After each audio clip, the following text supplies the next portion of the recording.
Main purpose of ANS is for you to locally store your data. ANS only gets a minimum amount of voltage lang, so hindi siya magastos sa kuryente. ANS provides a backup to your cloud server. Running a business, you need security, speed, and full control.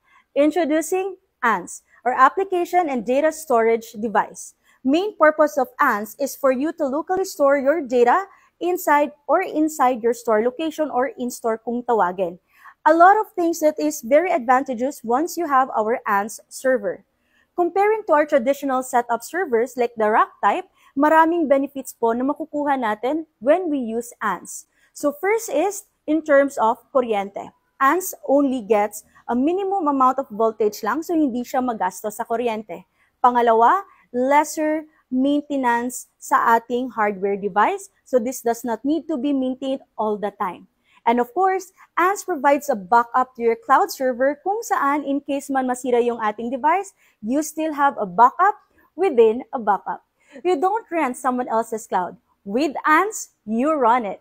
If you want to know more of our ANS device, you may message us in our Facebook page and you may call us today.